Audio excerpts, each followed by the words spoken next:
So ಕೆಂಪಾಪುರಕ್ಕೆ ಸ್ವಾಗತ ಸುಸ್ವಾಗತ. ಯಾಕಂದರೆ ನಮ್ಮ ಕೆಂಪೇಗೌಡರು ಐಕ್ಯವಾದಂತಹ ಸ್ಥಳ ಅಲ್ಲಿ ಕಾಣ್ತಾ ಇದೆ ನೋಡಿ, ಮುಂದೆಗಡೆ ಮಂಟಪ. ಈ ಜಾಗದಲ್ಲಿ ಕೆಂಪೇಗೌಡರು ಅಂದರೆ ಹಿರಿಯ ಕೆಂಪೇಗೌಡರು, ನಮ್ಮ ಬೆಂಗಳೂರಿನ ಕಟ್ಟಿದಂಥ ಕೆಂಪೇಗೌಡರ ಇಲ್ಲಿ ಮಲಗಿದ್ದಾರೆ. ಈ ಜಾಗದಲ್ಲಿ ನಾವು ಇದ್ದೀವಿ ಅನ್ನೋದೇ ತುಂಬ ಪುಣ್ಯ ಅನಿಸುತ್ತೆ. ಈ ಮಣ್ಣು ತುಂಬ ಪವಿತ್ರವಾಗಿರುವಂಥ ಮಣ್ಣು. ಅಪ್ಪ ಅಬ್ಬಬ್ಬಬ್ಬ, ಒಂದು 30 ಅಡಿಗಿಂತ ಎತ್ತರವಾಗಿದೆ ಗುರು ಗೋಪುರ. ಎಷ್ಟು ದೊಡ್ಡ ಗೋಪುರ ಇರ್ಬೋದು ಇದು. ನೋಡಿ, ಈ ಕೈಲಾಸಕ್ಕೆ ಮಾಡಿದ ಸ್ಥಳ ಸೊ ನೋಡಿ, ಇದೆ ನಮ್ಮ ನಾಡಪ್ರಭು ಕೆಂಪೇಗೌಡರ ಸಮಾಧಿ.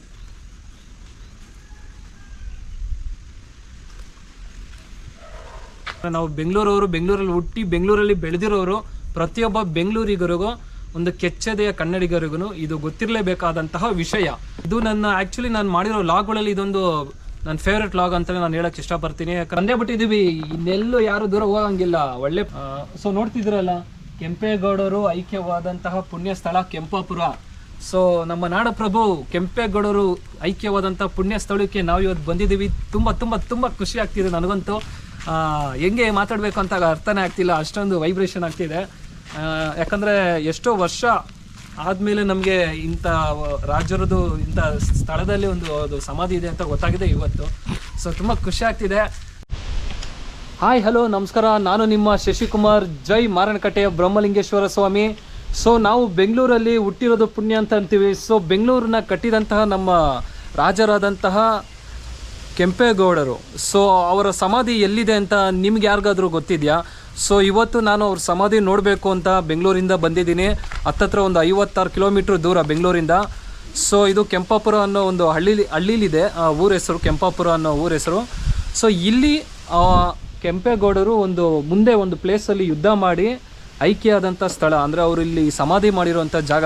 ಆ ಜಾಗನ ಹುಡ್ಕೊಂಬಂದಿದ್ದೀನಿ. ಪ್ರತಿಯೊಬ್ಬ ಬೆಂಗಳೂರಿಗರು, ಬೆಂಗಳೂರಲ್ಲಿ ವಾಸ ಮಾಡ್ತಿರುವಂತಹ ಅನ್ಯ ಭಾಷಿಗರು, ಯಾರ್ಯಾರು ಬೇರೆ ಲ್ಯಾಂಗ್ವೇಜ್ ಅವ್ರು ಇದ್ದೀರೋ ಅವರೆಲ್ಲರೂ ಇಲ್ಲಿ ಬರಬೇಕು, ಇವ್ರ ಆಶೀರ್ವಾದ ತಗೊಂಡು. ಹಾಗೆ ಕೆಂಪೇಗೌಡರ ಜಯಂತಿ ನಡೀತಾ ಇದೆ, ಕೆಂಪೇಗೌಡರ ಜಯಂತಿಯ ಶುಭಾಶಯಗಳು ಎಲ್ಲರಿಗೂ. ಸೊ ಬನ್ನಿ ನೋಡೋಣ ನಮ್ಮ ಕೆಂಪೇಗೌಡರಾದಂತಹ ಅವರ ಸಮಾಧಿ ಸ್ಥಳಕ್ಕೆ ಬಂದಿದ್ದೀನಿ. ತುಂಬ ಖುಷಿ ಆಗ್ತಿದೆ ನನಗೆ. Let's see. ಸೊ ಎಲ್ಲರೂ ನಮ್ಮ ಫೇವ್ರೆಟ್ ಆ್ಯಕ್ಟರ್ಸ್ ಸಮಾಧಿಗಳನ್ನ ನೋಡಿರ್ತೀವಿ, ಎಲ್ಲ ಥರದ ಸಮಾಧಿಗಳನ್ನ ನಾವು ನೋಡಿರ್ತೀವಿ. ಸೊ ಎಷ್ಟೊಂದು ಜನಕ್ಕೆ ಬೆಂಗಳೂರಲ್ಲಿ ವಾಸ ಮಾಡ್ತಿರುವಂಥ ಜನಗಳಿಗೆ ನಮ್ಮ ಬೆಂಗಳೂರು ಕಟ್ಟಿದಂತಹ ಕೆಂಪೇಗೌಡರ ಸಮಾಧಿ ಎಲ್ಲಿದೆ ಅಂತ ಯಾರಿಗಾದ್ರು ಗೊತ್ತಿದೆಯಾ? ಯಾರಿಗೂ ಅಷ್ಟಾಗಿ ಗೊತ್ತಿರಲ್ಲ. ಸೊ ಇವತ್ತು ನಾನು ನಮ್ಮ ಕೆಂಪೇಗೌಡರು, ನಾಡಪ್ರಭು ಕೆಂಪೇಗೌಡರ ಸಮಾಧಿ ನೋಡೋಕ್ಕೆ ಹುಡ್ಕೊಂಬಂದಿದ್ದೀನಿ. ನಂಗೆ ತುಂಬ ಖುಷಿ ಆಗ್ತಿದೆ. ಬೆಂಗಳೂರಲ್ಲಿರೋ ಪ್ರತಿಯೊಬ್ಬರೂ ಅವ್ರ ಸಮಾಧಿ ನೋಡೋಕ್ಕೆ ಬರಬೇಕು, ಅವ್ರ ಆಶೀರ್ವಾದ ತೊಗೊಬೇಕು ಅಂತ. ಈ ಮುಖಾಂತರ ಅವ್ರ ಸಮಾಧಿ ಇಂಥ ಒಂದು ಊರಲ್ಲಿದೆ, ಇಂಥ ಜಾಗದಲ್ಲಿದೆ ಅಂತ ನೋಡಿ ಎಷ್ಟೊಂದು ತಿಳ್ಕೊಳ್ಳಿ. ಮತ್ತೆ ಅವ್ರು ಇಲ್ಲಿ ಬಂದು ಇದೊಂದು ಪ್ರೇಕ್ಷಣೀಯ ಸ್ಥಳ ಆಗಬೇಕು. ಪ್ರತಿಯೊಬ್ಬರು ಬಂದು ಇಲ್ಲಿ ವಿಸಿಟ್ ಮಾಡಿ ಅವ್ರ ಬ್ಲೆಸ್ಸಿಂಗ್ಸ್ ತೊಗೊಂಡು ಮುಂದಕ್ಕೆ ಹೋಗಬೇಕು ಅಂತ ನಾನು ತುಂಬ ಖುಷಿ ಪಡ್ತೀನಿ. ಸೊ ಬನ್ನಿ ನೋಡೋಣ ನಮ್ಮ ಕೆಂಪೇಗೌಡ ಮಹಾರಾಜರಾದಂಥ ಸಮಾಧಿನ. ಸೊ ನೀವೇ ನೋಡಿ, ನೋಡ್ತಾ ಇದ್ದೀರಲ್ಲ.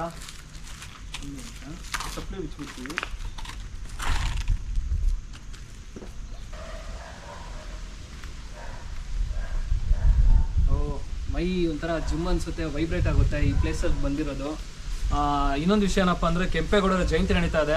ತಮಗೆಲ್ಲರಿಗೂ ಕೆಂಪೇಗೌಡರ ಜಯಂತಿಯ ಶುಭಾಶಯಗಳು. ಸೊ ನೋಡ್ತಾ ಇದ್ದೀರಲ್ಲ ಕೆಂಪೇಗೌಡರ ಸಮಾಧಿ. ಸೊ ತುಂಬ ದಿನದಿಂದ ಇದೊಂದು ಲಾಗ್ ಮಾಡಬೇಕು ಅಂತ ಅಂದ್ಕೊಂಡಿದ್ದೆ. ಸೊ ಇವತ್ತು ಆ ಲಾಗು ಇತ್ತು. ಸುತ್ತಲೂ ಒಂದು ಪ್ರಶಾಂತವಾದಂತಹ ಹಳ್ಳಿ, ಆ ಹಳ್ಳಿ ಮಧ್ಯದಲ್ಲಿ ನಮ್ಮ ಕೆಂಪೇಗೌಡರು ಇಲ್ಲಿ ಮಲಗಿದ್ದಾರೆ. ಈ ಜಾಗದಲ್ಲಿ ಅವ್ರು ಇದ್ದಾರೆ. ತುಂಬ ಖುಷಿ ಆಗುತ್ತೆ ಈ ಜಾಗದಲ್ಲಿ ನಾವು ಇರೋದು. ಸೊ ಪುಣ್ಯ ಮಾಡಿರಬೇಕು ಅಂತ ಅನಿಸುತ್ತೆ. ಸೊ ಲಾಗ್ಗೆ ಎಷ್ಟೊಂದು ಜನ ಈಚೆ ಹೋಗ್ತಿದ್ದೀರಾ, ಹೋಗಿ ಪರವಾಗಿಲ್ಲ, ಇಲ್ಲೂ ಬಂದು ಇವ್ರ ಬ್ಲೆಸ್ಸಿಂಗ್ಸ್ ತೊಗೊಂಡೋಗಿ. ಗೊತ್ತಿಲ್ಲ ಎಷ್ಟೊಂದು ಜನಕ್ಕೆ ಇಂಥ ಜಾಗದಲ್ಲಿ ಕೆಂಪೇಗೌಡರ ಸಮಾಧಿ ಇದೆ ಅನ್ನೋದೇ ಎಷ್ಟೊಂದು ಜನಕ್ಕೆ ಗೊತ್ತಿಲ್ಲ. ಸೊ ನಾವು ಈ ರೀತಿ ಬಂದು ನೋಡಿರೋದು ತುಂಬ ಖುಷಿ ಆಗ್ತಿದೆ. ಆಮೇಲೆ ನಾನು ಒಂದು ಹಿಸ್ಟ್ರಿ ಪ್ರಕಾರ ತಿಳ್ಕೊಂಡಿದ್ದ ಪ್ರಕಾರ ಸುಮಾರು ಒಂದು 500 ವರ್ಷಗಳ ಹಿಂದೆ ಆಗಿರುವಂತಹ ಸಮಾಧಿ ಇದು ಅಂತ ಹೇಳ್ತಾರೆ. ಆವಾಗ 500 ವರ್ಷದ ಹಿಂದೆ ಕಟ್ಟಿರುವಂತಹ ಗೋಪುರ ಇದು. ಸೊ ನೀವು ಈ ಗೋಪುರ ನೋಡ್ಬೋದು ಮೇಲ್ಗಡೆ ಯಾವ ರೀತಿ ಇದೆ. ಇದು ನಾವು ಬೆಂಗಳೂರಲ್ಲಿ ಕೆಲವೊಂದು ಟೌನ್ಗಳ ಮಧ್ಯದಲ್ಲಿ ಈ ಥರ ಇದೆ. ಲಾಲ್ಬಾಗ್ ಬೆಟ್ಟದ ಮೇಲೆಲ್ಲ ಇದೆ ಒಂಥರ ವಿಮಾನ ಗೋಪುರ. ಅದೇ ರೀತಿನೇ ಇಲ್ಲಿ ಅವಾಗ ಕಟ್ಟಿದ್ದಾರೆ ನೋಡಿ, ಸೇಮ್ ಆ ಕಾನ್ಸೆಪ್ಟಲ್ಲೇ ಕಟ್ಟಿದ್ದಾರೆ. ಇದು ಸಮಾಧಿನ. ಆಮೇಲೆ ಆಗಿನ ಕಾಲದಲ್ಲಿ ಶಾಸನ ಏನು ಒಂದು ಬರೆದಿದ್ದಾರೆ, ಶಾಸನ. ಬನ್ನಿ ಆ ಶಾಸನ ತೋರಿಸ್ತೀನಿ. ಅಂದರೆ ಕೆಂಪೇಗೌಡರು ಮಡಿದ ಸ್ಥಳ ಅಂತ ಏನೋ ಇದೆ, ಇಲ್ಲೂ ಬರೆದಿದ್ದಾರೆ. ಬನ್ನಿ, ಇಲ್ಲಿದೆ ನೋಡಿ, ಇಲ್ಲಿ ಬರೆದಿದ್ದಾರೆ. ಹಿರಿಯ ಕೆಂಪೇಗೌಡರು ಐಕ್ಯವಾದಂತಹ ಸ್ಥಳ ಅಂತ ಏನೋ ಬರೆದಿದ್ದಾರೆ, ಕಾಣಿಸ್ತಿಲ್ಲ ಸರಿಯಾಗಿ. ಆ್ಯಕ್ಚುಲಿ ಇಲ್ಲಿ ಬರೆದಿದ್ದಾರೆ ನೋಡಿ, ಯಜಮಾನರು ಮಡಿದು ಐಕ್ಯವಾದಂತಹ ಸ್ಥಳ ಅಂತ ಇಲ್ಲಿ ಬರೆದಿದ್ದಾರೆ. ಅಂದ್ರೆ ಇದು ಶಾಸನ ಅಂತ ಇದು. ಸೊ 500 ವರ್ಷಗಳ ಹಿಂದೆ ಮಾಡಿದಂತಹ ಕಲ್ಲಲ್ಲಿ ಇದ್ದಂತಹ ಶಾಸನ ಇದು. ಸೊ ಎಷ್ಟೋ ವರ್ಷ ಆದ್ಮೇಲೆ ಈ ಸುತ್ತಮುತ್ತ ಹಳ್ಳಿಲಿರೋರಿಗೆ ಇದು ತುಂಬಾ ಒಂದು ಮರಗಿಡ ಬೆಳ್ಕೊಂಡಿತ್ತಂತೆ. ಈ ಸುತ್ತಲೂ ಯಾರಿಗೂ ಕಾಣಿಸಿರ್ಲಿಲ್ಲ. ಅವರೆಲ್ಲ ಕ್ಲೀನ್ ಮಾಡಿ ನೋಡಿದಾಗ ಗೊತ್ತಾಯ್ತು ಇಷ್ಟು ದೊಡ್ಡದು ಒಂದು ಸ್ಥಳ ಇದೆ ಅಂತ. ಆಮೇಲೆ ಇಲ್ಲಿ ಬರ್ದಿರೋ ಶಾಸನನ ಅವರು ಓದಿದ್ಮೇಲೆ ಅರ್ಥ ಆಯ್ತು ಅವರಿಗೆ, ಇದು ಕೆಂಪೇಗೌಡರು ಇಲ್ಲಿ ಸಮಾಧಿ ಆಗಿರುವಂತಹ ಜಾಗ ಇದು ಅಂತ. ತುಂಬ ಖುಷಿ ಆಗ್ತಾ ಇದೆ ನನ್ಗಂತೂ. ಇಲ್ಲಿ ಬಂದಿದೆ ನೋಡಿ, ಇದೆಲ್ಲ 500 ವರ್ಷದ ಹಿಂದೆ ಕಟ್ಟಿರೋಂತಹ ಇದು ಕೆತ್ತನೆಗಳು, ರಾಜ ಮಹಾರಾಜರದ್ದು, ದೇವತೆಗಳದ್ದು. ಇವರು ಯಾವ ದೇವ್ರಿಗಿಂತ ಕಮ್ಮಿ ಇಲ್ಲ ಅಂತ ಅನ್ನಂಗಿಲ್ಲ. ಇವರು ದೇವ್ರೆ. ಎಲ್ಲ ರೀತಿಯ ಬೆಂಗಳೂರಲ್ಲಿ ಇರೋ ಪ್ರತಿಯೊಬ್ಬ ಎಲ್ಲ ಜಾತಿ ಧರ್ಮದವರು ಒಂದೇ ಕಡೆ ಇರೋದಕ್ಕೆ ಒಂದು ಜಾಗ ಮಾಡಿಕೊಟ್ಟಿದ್ದಾರಲ್ಲ, ಅದೇ ಖುಷಿ ನಮಗೆ. ಇವರು ದೇವ್ರೆ ಅಲ್ವಾ, ಖುಷಿ ಆಗುತ್ತೆ ನೋಡಿ. ಇದು ಫೋಟೋ ಇಟ್ಟಿರೋದು. ಸೊ ನೋಡ್ತಾ ಇದ್ದೀರಲ್ಲ, ಕೆಂಪೇಗೌಡರ ಒಂದು ಸಮಾಧಿ ಸ್ಥಳನ. ಇಲ್ಲಿ ಗೋಪುರ ಆಗಿ ಅವಾಗಿನ 500 ವರ್ಷಗಳ ಹಿಂದೆ, ಸುಮಾರು 1600ರಲ್ಲಿ ಕೆಂಪೇಗೌಡರು ಒಂದು ಯುದ್ಧ ಮಾಡ್ತಾ ಇಲ್ಲಿ ಒಂದು ಈ ಪ್ಲೇಸಲ್ಲಿ, ಇಲ್ಲೆಲ್ಲೋ ಮುಂದೆ ಕೆರೆ ಇದೆಯಂತೆ, ಆ ಜಾಗದಲ್ಲಿ ಅವರು ಯುದ್ಧ ಮಾಡಬೇಕಾದ್ರೆ ಅಲ್ಲಿ ಅವರು ಪ್ರಾಣ ಬಿಡ್ತಾರೆ. ಸೊ ಅಲ್ಲಿಂದ ಇಲ್ಲಿ ತಗೊಂಬಂದು ಅವ್ರನ್ನ ಸಮಾಧಿ ಮಾಡಿದ್ದಾರೆ ಅಂತ ಹಿಸ್ಟ್ರಿ ಹೇಳುತ್ತೆ. ನಾನು ಹೇಳೋದಲ್ಲ, ಹಿಸ್ಟ್ರಿ ಹೇಳುತ್ತೆ. ಅದನ್ನು ತಿಳ್ಕೊಂಡು ನಾನು ನಿಮ್ಮ ಹತ್ರ ಹೇಳ್ತಾ ಇರೋದು. ಸುಮಾರು 1600 ವರ್ಷ, 1600 ಇಸ್ವಿಯಲ್ಲಿ ಅವರು ಐಕ್ಯ ಆದಂಥ ಜಾಗ ಇದು. ಸೊ ಅಲ್ಲಿಗೆ ಆಯ್ತಲ್ಲ, 500 ವರ್ಷಕ್ಕಿಂತ ಹಳೆನೇ ಆಯಿತು. 500 ವರ್ಷದಿಂದ ಕಟ್ಟಿದಂತಹ ಗೋಪುರ ಇದು ಕೆಂಪೇಗೌಡ ಗೌಡರ ಸಮಾಧಿಗೆ. ನೋಡಿ ಎಷ್ಟು ಚೆನ್ನಾಗಿ ಆಗಿನ ಕಾಲದಲ್ಲಿ ಎಷ್ಟು ಸ್ಟ್ರಾಂಗ್ ಆಗಿ ಬಿಲ್ಟ್ ಮಾಡಿದ್ದಾರೆ ಇವೆಲ್ಲ. ಈ ಬೇಲೂರು ಹಳೆಬೀಡು ಕಡೆ ನಾವು ಹೋದಾಗ ನೋಡ್ತೀವಲ್ಲ ಕೆತ್ತನೆಗಳು, ಆ ರೀತಿ ಅವಾಗಲೇ ಕೆಟ್ಟಿದ್ದಾರೆ. ಇಲ್ಲಿ ನೋಡಿ, ಕುದುರೆ ಮೇಲೆ ಇರೋ ರಾಜರು ಎಷ್ಟು ಚೆನ್ನಾಗಿ ಕೆಟ್ಟಿದ್ದಾರೆ ಇವೆಲ್ಲ. ತುಂಬ ಖುಷಿ ಆಗುತ್ತೆ. ಸೊ ನಮ್ಮ ಕೆಂಪೇಗೌಡರು ತಮ್ಮ ಕೊನೆಯ ಅವಧಿಯಲ್ಲೂ ಯುದ್ಧ ಮಾಡಿ ಕೊನೆಯ ಕಾಲದಲ್ಲಿ ಹಠರಾಗಿದ್ದು ಅವರು. ಎಷ್ಟು ರೋಮಾಂಚನಕಾರಿಯಾಗುತ್ತೆ ಇವೆಲ್ಲ ನೋಡಲಿಕ್ಕೆ. ತುಂಬ ಖುಷಿ ಆಗುತ್ತೆ ಈ ಜಾಗಗಳು ನೋಡೋಕೆ ನಮಗೆ.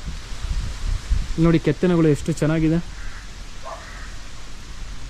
ಈ ಗೋಪುರ ಮೇಲಿರೋ ಒಂದೊಂದು ಕೆತ್ತನೆನೂ ಒಂದೊಂದು ಹಿಸ್ಟ್ರಿ ಹೇಳುತ್ತೆ ಅನಿಸುತ್ತೆ, ಅಷ್ಟು ಚೆನ್ನಾಗಿದೆ. ಈ ಸುತ್ತಲೂ ಇಲ್ಲಿ ಬ್ಯಾರಿಕೇಡ್ ಹಾಕಿದ್ದಾರೆ. ಇಲ್ಲಿ ಪೂಜೆ ಎಲ್ಲ ಮಾಡ್ತಾ ಇರ್ತಾರೆ. ಈಗ ಕೆಂಪೇಗೌಡರ ಜಯಂತಿ ನಡೀತಾ ಇರೋದ್ರಿಂದ ಇಲ್ಲಿ ಪೂಜೆ ಕಾರ್ಯಗಳು ಎಲ್ಲ ಮಾಡಿದ್ದಾರೆ. ಇದು ಆಲ್ರೆಡಿ ಮಾಡಿದ್ದಾರೆ ನೋಡಿ, ಇಲ್ಲೆಲ್ಲ ಸುತ್ತಲೂ ಯುದ್ಧ ಮಾಡ್ತಿರೋದು ಆನೆಗಳು.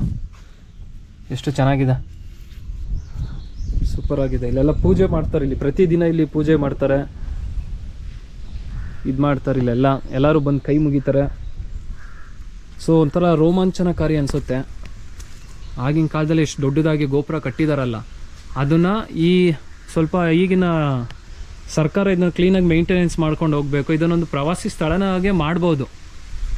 ಪ್ರತಿಯೊಬ್ಬ ಬೆಂಗಳೂರಿಗೆ ಬರೋರು ಈಗ ಹೆಂಗೆ ವಿಧಾನಸೌಧ ಹೈಕೋರ್ಟ್ ನೋಡ್ಕೊಂಡು ಫೋಟೋ ಹೊಡ್ಸ್ಕೊಂಡು ಹೋಗ್ತಾರಲ್ಲ, ಅದೇ ರೀತಿ ಬೆಂಗಳೂರು ಕಟ್ಟಿದಂತಹ ಮಹಾರಾಜರು ನಮ್ಮ ಕೆಂಪೇಗೌಡರ ಸಮಾಧಿ ಇರೋ ಜಾಗದ ಬಗ್ಗೆನೂ ಮಾಹಿತಿ ಕೊಡಬೇಕು ಪ್ರತಿಯೊಬ್ಬರಿಗೂ. ನಮ್ಮ ಯೂತ್ಸ್ ಏನಿದ್ದಾರೆ, ಯೂತ್ಸ್ ಮತ್ತು ಚಿಕ್ಕ ಮಕ್ಕಳು, ಅವ್ರಿಗೂ ಇದ್ರ ಬಗ್ಗೆ ನೀವು ಮಾಹಿತಿ ಕೊಡಿಸ್ಬೇಕು. ತಂದೆ ತಾಯಂದಿರು ಕರ್ಕೊಂಬಂದು ಈ ಜಾಗದಲ್ಲಿ ಅವ್ರಿಗೆ ತೋರಿಸ್ಬೇಕು. ನೋಡ್ರಪ್ಪ, ಇವರೇ ನಮ್ಮ ಬೆಂಗಳೂರು ಕಟ್ಟಿದಂಥ ಮಹಾರಾಜರು, ಪುಣ್ಯವಂತರು ಅಂತ.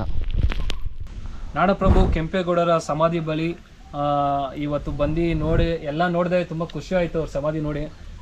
ಇಲ್ಲಿಗೆ ಬಂದಮೇಲೆ ನಾವು ದೇವಸ್ಥಾನಕ್ಕೆಲ್ಲ ಹೋದ್ಮೇಲೆ ಕುಂಕುಮ ತೊಗೊಂಡು ಹೋಗ್ತೀವಲ್ಲ, ಅದೇ ರೀತಿ ನೀವು ಇಲ್ಲಿ ಯಾರಿಗಾದ್ರೂ ಬಂದರೆ ಮರಿದಿರಂಗೆ ಬಂದು ಈ ನಾಡಪ್ರಭು ಕೆಂಪೇಗೌಡರು ಇಲ್ಲಿ ಮಲಗಿದಾರಲ್ಲ, ಈ ಜಾಗದ ಮಣ್ಣು, ಈ ಮಣ್ಣನ್ನು ತಗೊಂಡು ಒಂದು ಸ್ವಲ್ಪ ನೀವು ಒಂದು ಕುಂಕುಮ ಥರ ಹಿಂಗೆ ಇಟ್ಕೊಂಬಿಡಿ. ಎಷ್ಟೋ ಬ್ಲೆಸ್ಸಿಂಗ್ಸ್ ಅಂತ ಅನಿಸುತ್ತೆ.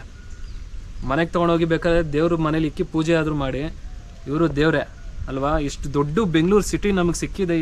ಕೋಟ್ಯಾಂತರ ಜನ ಬೇರೆ ಭಾಷೆಯವರು ಎಲ್ಲರೂ ಇಲ್ಲಿ ಬಂದು ಬದುಕ್ತಾ ಇದ್ದಾರೆ ಅಂದರೆ ಅದಕ್ಕೆ ಮೇಯ್ನ್ ಪಿಲ್ಲರೇ ಇವರಲ್ವಾ. ಸೊ ಇಂಥ ಮಹಾನ್ ಭಾವನ ಪುಣ್ಯ ಭೂಮಿಲಿ ನಾನು ಇವತ್ತಿರೋದು ನಾನು ತುಂಬ ಪುಣ್ಯ ಅಂತ ಅನ್ಕೋತೀನಿ. ಇವ್ರ ಬ್ಲೆಸ್ಸಿಂಗ್ಸು ಹೆಂಗೆ ಪ್ರತಿಯೊಬ್ಬ ಬೆಂಗಳೂರು ಮೇಲೆ ಇದೆಯೋ, ಜನಗಳ ಮೇಲೆ ಇದೆಯಲ್ಲ, ಅದೇ ರೀತಿ ನಮ್ಮ ನಾಡ ಮೇಲೂ ಇರಬೇಕು. ಸೊ ಎಲ್ರಿಗೂ ಹೇಳ್ತಿದ್ದೀನಿ ಮತ್ತೆ ಮಗದೊಮ್ಮೆ ಬನ್ನಿ ನೀವೂ. ಸೊ ಕೆಂಪಾಪುರ ಅನ್ನೋ ಒಂದು ಹಳ್ಳಿ ಇದು. ನೀವು ಕುಣಿಗಲ್ ಹತ್ತತ್ರ ಇನ್ನೇನು ಕುಣಿಗಲ್ ಒಂದು 10 ಕಿಲೋಮೀಟ್ರ್ ಐತೆ ಅನ್ನಂಗೆ ಇಲ್ಲೇ ಲೆಫ್ಟಲ್ಲೇ ಸರ್ವಿಸ್ ರೋಡಲ್ಲಿ ಲೆಫ್ಟಿಗೆ ಹೇಳ್ಕೊಳ್ಳಿ, ಒಳಗಡೆ ಬನ್ನಿ. ಇಲ್ಲಿ ಯಾರನ್ನು ಕೇಳಿದ್ರು ಅವ್ರು ಹೇಳ್ತಾರೆ ಕೆಂಪಾಪುರ ಅಂತ. ಅಲ್ಲೆಲ್ಲ ಬೋರ್ಡ್ಗಳು ಹಾಕಿದ್ದಾರೆ, ಕೆಂಪೇಗೌಡರು ಐಕ್ಯ ಸ್ಥಳ ಕೆಂಪಾಪುರ, ತಿಪ್ಸಂದ್ರ ಹೋಬಳಿ, ಮಾಗಡಿ ತಾಲೂಕು, ರಾಮನಗರ ಜಿಲ್ಲೆ ಬರುತ್ತಿದೆ ಆ್ಯಕ್ಚುಲಿ. ಸೊ ಈ ಊರು ಬಂದು ತಿಪ್ಪಸಂದ್ರ ಹೋಬಳಿ, ಮಾಗಡಿ ತಾಲೂಕು, ರಾಮನಗರ ಜಿಲ್ಲೆ ಬರುತ್ತೆ. ಪ್ರೆಸೆಂಟ್ ಈ ಏರಿಯಾ ವರ್ಟಿಕಲ್ ಏರಿಯಾ ಇಲ್ಲಿರೋದು. ಪಕ್ಕದಲ್ಲೇ ದೇವಸ್ಥಾನ ಇದೆ. ಫುಲ್ಲು ಹಳ್ಳಿ ಅಟ್ಮಾಸ್ಫಿಯರು, ಹಳ್ಳಿ ಸ್ಮೆಲ್ ಅಂತಾರಲ್ಲ ಗಮ್ ಅನ್ನುತ್ತೆ. ಈ ಹಳ್ಳಿ ಮಧ್ಯದಲ್ಲಿ ನಮ್ಮ ಕೆಂಪೇಗೌಡರು ಬಂದು ಇಲ್ಲಿ ಮಲಗಿದ್ದಾರೆ, ಚಿರನಿದ್ರೆಯಲ್ಲಿದ್ದಾರೆ. ಸೊ ತುಂಬ ಖುಷಿ ಆಯಿತು ನನಗಂತೂ. ಬನ್ನಿ ನೀವು ಬನ್ನಿ, ಅಲ್ಲಿ ಇಲ್ಲಿ ಹೋಗೋ ಟ್ರಿಪ್ ಹೋಗೋ ಬದಲು, ಐ ಮೀನ್ ಪಬ್ಬು ಬಾರು ಅಲ್ಲಿ ಡಿಸ್ಕೋ ಡ್ಯಾನ್ಸ್ ಇವೆಲ್ಲ ಮಾಡೋ ಬದಲು ಇಲ್ಲಿ ಬನ್ನಿ, ಇಂಥವ್ರದ್ದು ಹಿಸ್ಟ್ರಿ ತಿಳ್ಕೊಳ್ಳಿ, ಇವ್ರ ಆಶೀರ್ವಾದ ತಗೊಳ್ಳಿ ಅಂತ ಹೇಳ್ತಾ ನಿಮ್ಮನ್ನ ನೆಕ್ಸ್ಟ್ ವೀಡಿಯೋದಲ್ಲಿ ಮೀಟ್ ಆಗ್ತೀನಿ. ಸೊ ಹೋಗಿ ಬರ್ತೀನಿ. ದಯವಿಟ್ಟು ಕೆಂಪೇಗೌಡರ ಆಶೀರ್ವಾದದಿಂದ ಈ ವಿಡಿಯೋನ ಎಲ್ಲ ಬೆಂಗಳೂರಿಗರಿಗೂ ರೀಚ್ ಆಗಬೇಕು, ಎಲ್ಲರೂ ವಿಡಿಯೋ ನೋಡಬೇಕು, ನನಗೆ ಸಪೋರ್ಟ್ ಮಾಡಬೇಕು, ಚಾನಲ್ ಸಬ್ಸ್ಕ್ರೈಬ್ ಮಾಡಿ. ನಿಮ್ಮನ್ನ ಇದೇ ರೀತಿ ಮನರಂಜಿಸ್ತೀನಿ ನಮ್ಮ ನೆಕ್ಸ್ಟ್ ವೀಡಿಯೋದಲ್ಲೂ. ಸೊ ಹೋಗಿ ಬರ್ತೀನಿ, ನಿಮ್ಮನ್ನ ನೆಕ್ಸ್ಟ್ ವೀಡಿಯೋದಲ್ಲಿ ಮೀಟ್ ಆಗ್ತೀನಿ. ಜೈ ಹಿಂದ್, ಜೈ ಕರ್ನಾಟಕ ಮಾತೆ, ಜೈ ಬ್ರಹ್ಮಲಿಂಗೇಶ್ವರ ಸ್ವಾಮಿ, ಜೈ ಕೆಂಪೇಗೌಡ್ರೆ, ಜೈ. ಏನಂತ ಹೇಳಿ ಇನ್ನೊಂದ್ಸತಿ ಹೇಳಿ. ಯುದ್ಧ ಯುದ್ಧ ಹಾಂ ಹಾಂ ಇರಲಿ ಇರಲಿ ಪರವಾಗಿಲ್ಲ. ಅಂದರೆ ಅವ್ರ ಮಗ ಕಟ್ಸಿರೋದಾ ಇದು? ಹಾಂ ಹಾಂ ಹಾಂ ಹಾಂ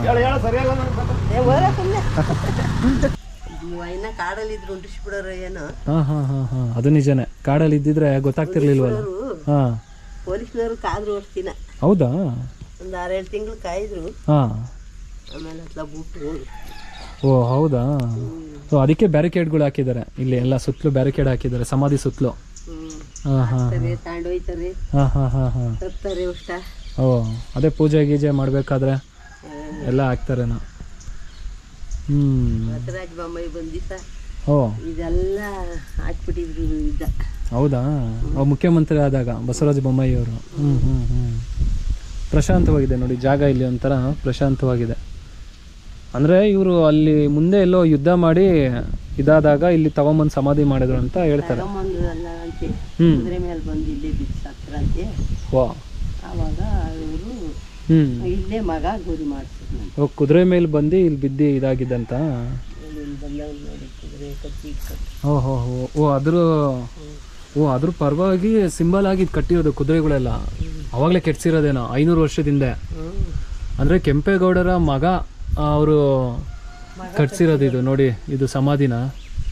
ಅವ್ರ ತಂದೆಯವರು ಕುದುರೆ ಮೇಲೆ ಓಡಾಡ್ತಿದ್ದು ಅದೆಲ್ಲ ಪ್ರತಿಯೊಂದನ್ನು ಇಲ್ಲಿ ಕೆತ್ತನೆ ಮಾಡಿಸಿದ್ದಾರೆ 500 ವರ್ಷದ ಹಿಂದಿಂದಿದ್ದು.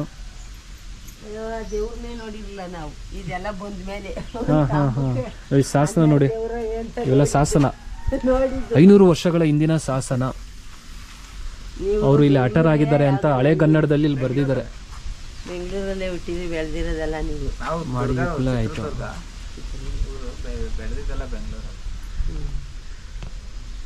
ಚಿತ್ರದುರ್ಗ ಈ ಕಡೆ ಬರ್ತದಲ್ಲ. ಜೈ ಕೆಂಪೇಗೌಡ್ರೆ, ಜೈ.